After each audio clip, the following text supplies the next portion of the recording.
La historia de este grupo de mercenarios comienza en un restaurante de Prigozhin llamado Malas Costumbres.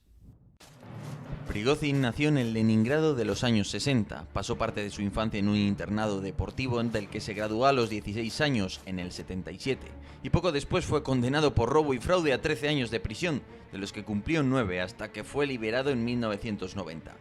9 años en una prisión soviética. ¿Cómo logró este presidiario escalar hasta ser un hombre de confianza para Putin? Esta es la historia de Wagner, el tercer brazo del Kremlin. Así que yo soy Yago Rodríguez, bienvenidos a todos los interesados en asuntos militares, en español, en este caso el grupo Wagner, y ahora... ¡comencemos!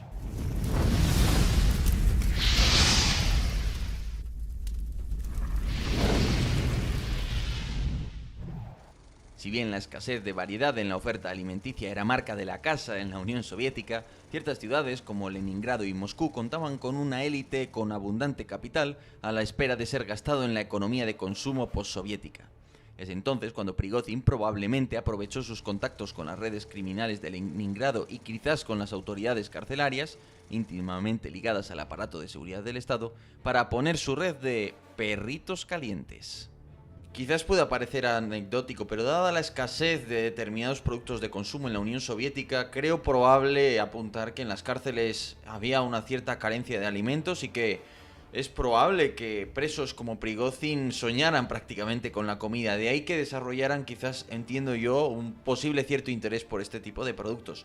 Más allá de eso, también hay que comprender otra cosa. En países como Rusia, en países con este tipo de jerarquías autoritarias, todo funciona conectándote al poder político. El poder político, el poder económico están plenamente ligados, y si tú quieres de alguna manera prosperar y progresar en la vida, por así decirlo, tus negocios van a tener que estar ligados a algún tipo de poder político usualmente. Por tanto, es muy probable que Prigozhin en algún momento diera con uno de estas conexiones relacionadas con el mundo político, empresarial, mafia, etc.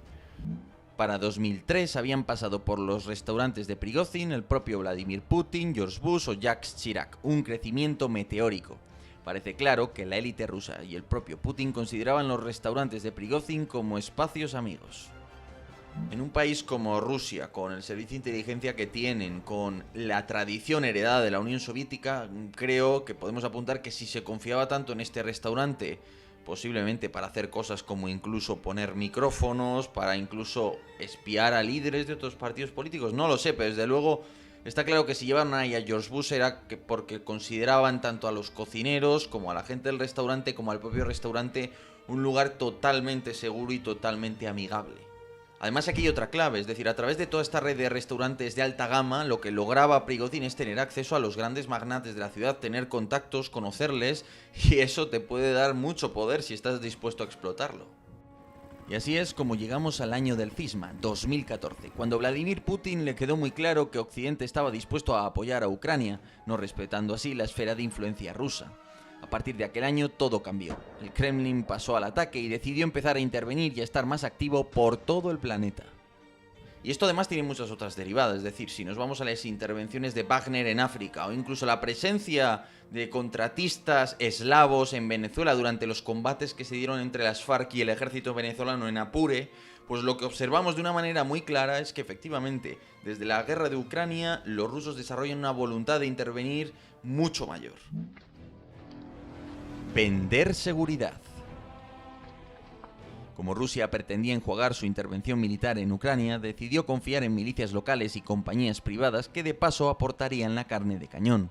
Con el tiempo, Wagner evolucionó y lejos de enviar carne de cañón atrajo con mejores salarios a aventureros de los Spetsnaz, los paracaidistas y otras unidades de choque. De hecho, durante la guerra de Siria organizaron unidades de infantería de asalto apoyada por blindados ligeros y armas pesadas, incluyendo cañones de toda clase. Pero tan importante como Siria lo ha sido y lo es África. En tiempos de la Unión Soviética, la inteligencia militar había establecido sus redes de contactos en países como Angola, Etiopía o Argelia. Había llegado el momento de revivirlos. Moscú quería competir con Occidente, y qué mejor lugar que África. Estados débiles y necesitados de mejorar sus ejércitos, materias primas en abundancia, escasa presencia de la comunidad internacional y gran influencia del amigo chino. Inmediatamente, Rusia empezó a vender su producto más popular, seguridad. entrega de fusiles, RPGs y morteros en abundancia, provisión de aviones de combate y helicópteros para las Fuerzas Armadas de Mali, servicios de escolta, adiestramiento de tropas y combate, etc. Claro, el negocio es redondo, porque primero, me estoy colocando material de la Guerra Fría que otros países no me comprarían, pero que en África va perfecto. Porque además es muy simple el material ruso en muchos casos, ¿no? Segundo, obtengo apoyos internacionales. Esos estados ahora son deudores, por así decirlo, de Rusia, porque gracias a esta han obtenido la capacidad de adiestrar más y mejores fuerzas, han obtenido armamento, han obtenido en definitiva un bien tan valiosísimo como es la seguridad. Y en tercer lugar, pero no menos importante, puedes recibir pagos en especie, es decir, que no necesito necesariamente una compensación económica, ni siquiera una compensación política, sino que puedo aceptar materias primas, puedo aceptar ubicaciones clave en las que construir bases, en fin, todo este tipo de formas de pago que al final a Rusia le permiten incrementar su poder, su influencia y su presencia internacional. De hecho, en los últimos años, Moscú ha ido desmantelando la zona de influencia francesa en África Occidental, donde las tropas galas han sido expulsadas por los gobiernos de Burkina Faso o Mali en favor del apoyo ruso. Pero los servicios de Prigozhin fueron generosamente recompensados. En 2016, su trust empresarial Cóndor no solo recibió los jugosos contratos por un valor superior a 100 millones de dólares anuales, sino que construyó varias fábricas para procesar alimentos. El Kremlin le pagó bien los favores.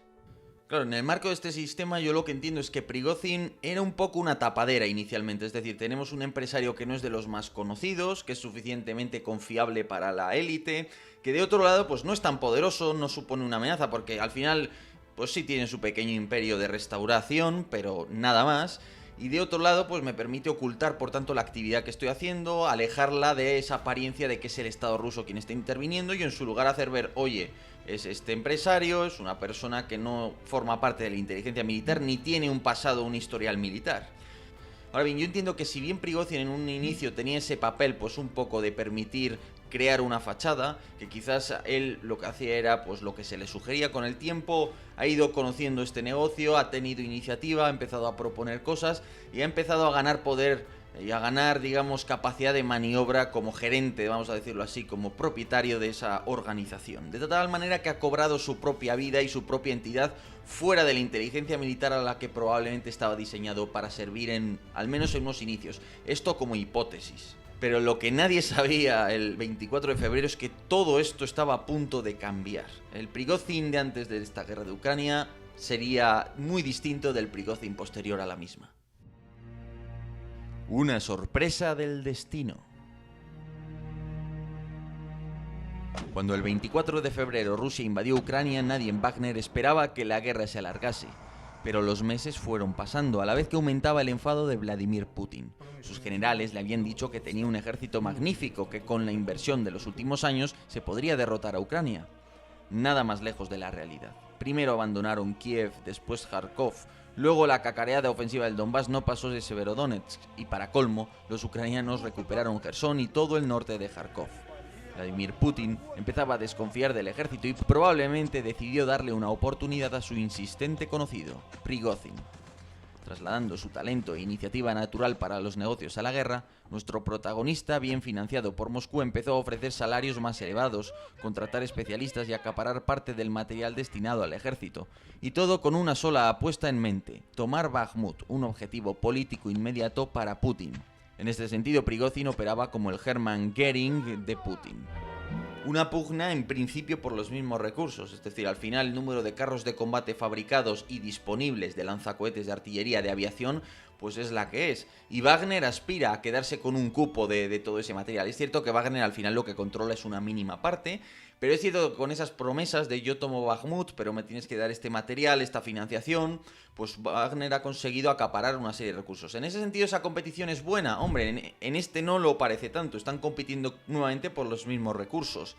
Pero es verdad que luego Wagner es capaz, como sale de las anquilosadas burocracias y tiene otra moral y está sometido a otro imperio de la ley, vamos a decirlo, al final la legislación que se le aplica a una empresa privada pues no es la misma que un organismo estatal. Lo que sucede es que tiene un margen de acción superior. Primero porque la inteligencia occidental no les tiene tan matriculados, no les tiene tan monitorizados, no les conoce tanto, por tanto tienen más libertad de maniobra a la hora de enviar agentes al exterior en busca de lo que sea. Y además puedes saltarte determinadas normas, ¿no? Hasta el punto de que simplemente por la vía de poner dinero puedes atraer voluntarios que de otra manera quizás no participarían en esta guerra. O puedes enviar gente a entablar relaciones con el gobierno de Corea del Norte para que te traigan munición, entre muchas otras cosas. De hecho, como el ejército ruso no estaba dispuesto a compartir su munición, Wagner se las ingenió para comprar una gran remesa de proyectiles de artillería, probablemente de origen norcoreano, para compensar la incapacidad de la industria para suministrar la absurda cantidad de munición que se gastaba a diario. O quizás simplemente les encomendaron adquirir toda esa artillería por los medios que hiciera falta, utilizando a Wagner como una especie de intermediario o falso representante del Estado ruso. A fecha de hoy, Wagner posee un magnífico cuartel general en un edificio moscovita, capta una cantidad ingente de dinero para contratar soldados experimentados y obtiene permiso para encuadrar a su propia aviación y a sus propios lanzacohetes. Incluso proveen su propio servicio de decesos a los combatientes caídos.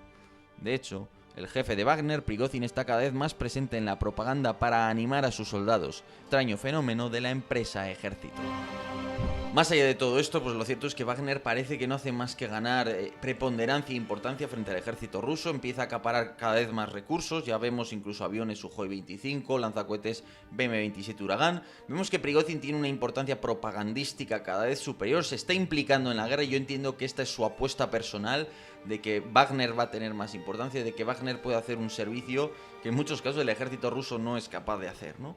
Por tanto, vemos esa competición dentro de la élite rusa a través de esta curiosa herramienta que, nuevamente, no lo olvidemos, al fin y al cabo su gran utilidad ha estado en otros escenarios, ha estado en África, ha estado en Oriente Próximo, ¿no? Y bueno, pues os invito a suscribiros. Por 10 euros al año tenéis acceso a estos webinars, a todos los del año pasado, incluyendo los de Marruecos y todo esto, a todos los artículos que publiquemos en lo que queda de año y a todos los que hemos publicado exclusivos para suscriptores. Es decir, por 10 euros yo creo que es un precio bastante asequible, o eso creo yo, vamos.